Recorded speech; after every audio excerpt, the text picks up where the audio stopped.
All right, we're down in Colorado Springs to actually look at Jenny's very first rental property here in the Springs about like 5 years ago, Jenny. Yep. Give us a breakdown on this. Like, what are we standing in front of? Yeah, so this is our very first Colorado Springs rental property. So I think that, you know, kind of looking back and thinking about how I felt when I bought it and then kind of what we're gonna see where it's at right now, it's like, it's a very cool, you know, journey of beginner investor to, you know, knowing a little bit more about how to real estate invest. So I think it's really good to kind of walk through this 5-year hold for our audience so they can see the progression and just kind of different thoughts that have come up into our head for strategy. All right, so we're gonna walk the property, talk some numbers, and talk some learning or mistakes you learned from over the years. Yep. So what'd you buy this place for? So we bought this for $128,000 back in 2016. And at the time, it gave me pause, you know, like most. It's expensive back then, right? Yeah. Most, you know, first-time investors, I think anytime you see a price point, it's, am I making the right choice? And at that time, I was not 100% positive that I was. Now, I'm very confident that we made the right choice back then. And we put in quite a bit of work at that time. A lot of it was self-done work, so about $10,000. We painted it. We had flooring put in. I painted the kitchen cabinets, and you know that didn't really last too long, which we'll talk about. And put in stainless steel appliances, so for about $10,000 at that time. All right, let's go walk it. Yeah, sounds good. Yeah, so we're in the living room of this rental property. So as you can tell, it's just, as soon as you walk in, it's pretty efficient space in here. So that was one of the things that we liked about it, in addition to the location, is just that there's not a lot of extra space that's gonna end up costing us, but it's just something that the tenant would be able to efficiently live in and you know, be able to relax as soon as they walk in the house and everything. So here's the living room. It's currently being set up as a staging area for our rehab work that's being done right now, but we can do a quick peek for the rest of the house as well. Yeah, give us a tour. Yeah. All right, so we're in the first bedroom here. I am imagining that this was probably originally the only bedroom for this house, just because it is a 121-year-old home. And I'll kind of show everyone where the original house ended and the new extension to the house began. I'm not sure at what point, but so this is probably more of like a master type bedroom setup, just because the other 2 bedrooms are pretty close to each other back there. But yeah, so it's a, you know, a nice little getaway for whomever wants to use this bedroom. So walk in the kitchen, these cabinets look different than your photos you sent over. Yeah, so that was part of the upgrades that we decided to do for this renovation. And our amazing contractor, Polly, she has done an amazing job putting these up and has been kind of dealing with the issues that a 120-year-old home poses. There was wavy walls, and apparently the cabinets that were up here before had actually no support to them, so they're just being hung by a prayer. I'm surprised that they've lasted that long, to be honest. So yeah, I think this will make a really dramatic update. She's also added a dishwasher, which I think is a bonus and something that we'll need for, you know, increasing the price point. So that require new plumbing? Yeah, so they've rerouted the plumbing. The dishwasher is actually going to go there. And then the oven's gonna go there. So that's a really new feature, and it was quite difficult to have to reroute, just kind of given everything. And then over here is actually a little dining area. So a lot of these older homes don't really have eating areas. So I think that's also a pretty cool feature that this house has. And then of course a nice door out to the outside where we have like pea gravel set up. So yeah, so someone can sit out there. No, this is a very functional layout. So new cabinets, new appliances, right? Yep. So actually, these are previously used with the old renovation. These are from your 2016 renovation. Correct. Okay. And then the dishwasher is new. Yep. All right. Yeah. We'll check out the rest of the house. This, as you could probably feel, slope. Mm-hmm. This is the extension to the house. So this is all new, and I have to imagine it has something to do with indoor plumbing becoming a thing. So I don't really know what was done prior to that, but this whole part of the house is a new addition. Do you know when it was built or what decade? I don't. Okay. I wish I did, because it's kind of a neat history to it. But we have a laundry area over here, and then a bathroom that we're currently redoing all the tile work on that to make it a little bit better. And our contractor found that there's quite a bit of issues behind the walls, so we have to mitigate that as well. And that's something, you watch the video, pause, look at that, because when you see 100-plus-year-old homes, that's what you see behind walls. You open up, and it does not look like what you expect it to. Yeah, so there's gonna have to be some cleaning and repairing going on over there. All right, so laundry room, 1 bathroom here, full bath. Other bedrooms? 2 bedrooms, so pretty basic bedroom. We're just doing some cosmetic updates here.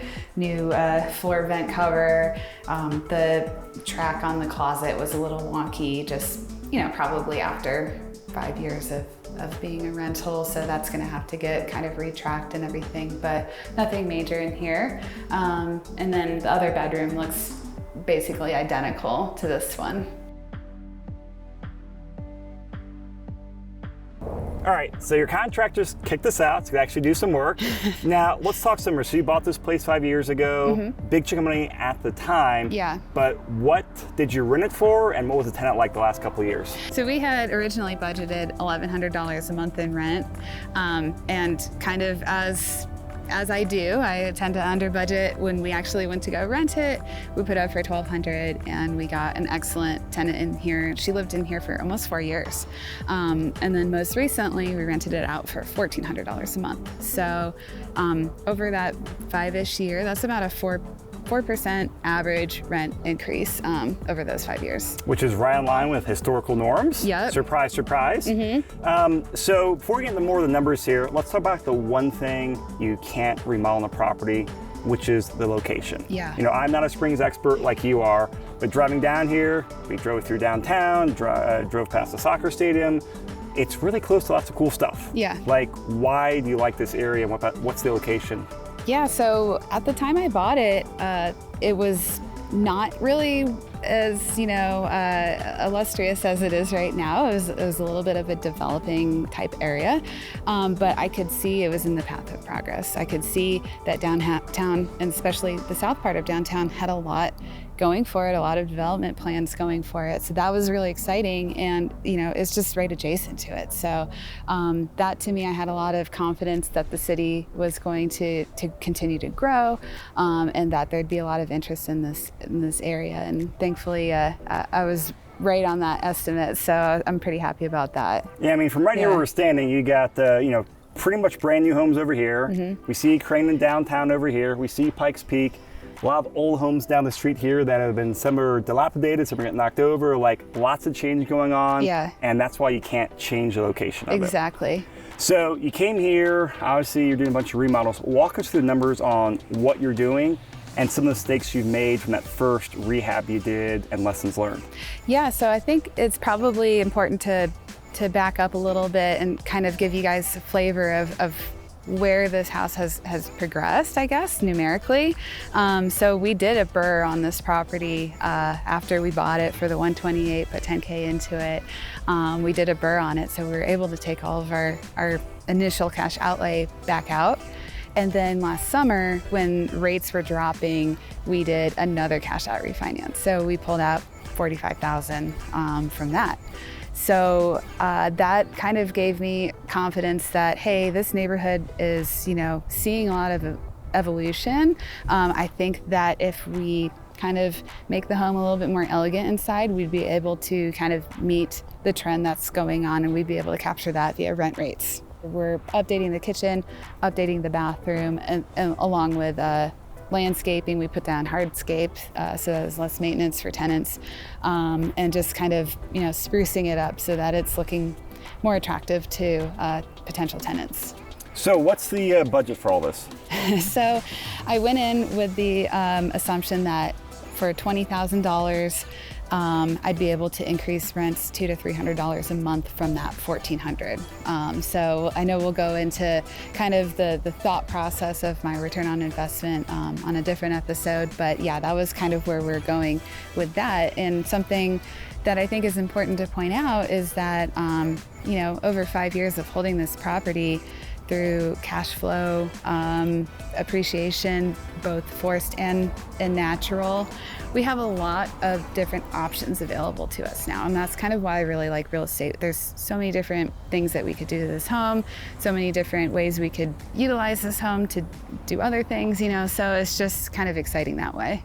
So you bought this place for $128,000 5 years ago, some rehabs. What's it worth now? Like before the rehab and after the rehab, what do you think it's worth? I think, well, if it had a kitchen, it doesn't really quite have a kitchen right now, but if it had a kitchen in it, I would probably say like $290 or so.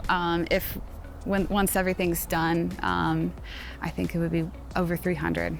So a significant bump on there. Yeah, very, very significant, and that's just in 5 years. So while I'm not expecting that steep of an increase in the future, it is definitely nice to have, for sure. So looking back on here, this is your first rental property here locally. You're coming back, 5-year mark, remodeling it. What are some key takeaways that you wish you'd go back and tell you and your husband 5 years ago, as to some tips to your younger selves? That's a really good question. So at the time, being scared and nervous, we didn't want to put too much into the property because we thought we were already maxed out, which is kind of funny to think about now. The kitchen, we thought that painting the cabinets would probably hold us over. They did, they served their purpose, and I don't really think that we would have necessarily gotten more rent back then 5 years ago if we had replaced the cabinets like what we're doing right now. But now I think that I intend for these cabinets to hold up for the next 10, 20 years, hopefully.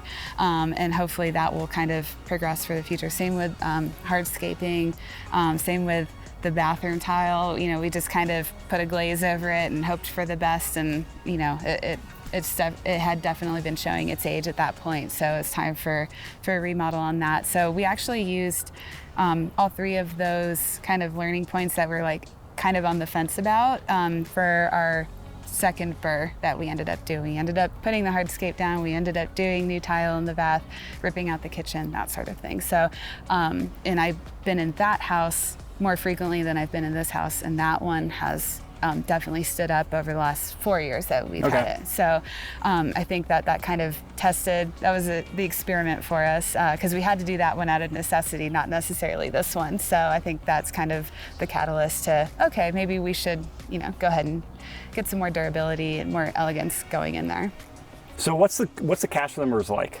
So we've actually, I did a lifetime to date cash flow analysis on this one, and it's actually up $22,500 in cash flow over the 5 years that we've held it. And that's cumulative, right? That's cumulative, yep. And what's interesting about that is that the depreciation has wiped out any taxable income on this property. So that's all in our pocket. So one of the benefits of real estate in real life application that is huge to me. So about $4,500 a year in cash flow. So I think that's pretty exciting. For sure. Now, what's your current equity and loan to value? Because you've refinanced it, you burred it. What's the numbers like now? Yeah, so I think probably people listening might at first blush go, oh my goodness, she's way over leveraged on this home. She's already burred, she's taken cash out, and then cash out refinance last summer. Like, what's going on? If we use $300,000 as the ARV for this property, I'm really at about 60% LTV, so I have about 40% equity in this home because my loan balance is 177 at the moment. So I feel pretty safe with 40% equity. I don't really think, that would jeopardize me too much. I know we've talked extensively about reserves and equity position and all that. I think that we're in a pretty good spot. I don't intend on pulling any more cash out of this home though, which we'll talk about in a different episode. All right, Jenny, this has been fantastic. Thank you for walking through the property out here.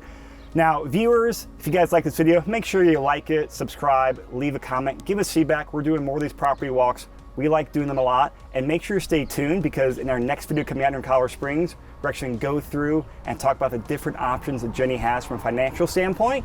Because the great thing about real estate, if you're patient, patience leads to options, and that's what we all want. So we'll see you in the next video.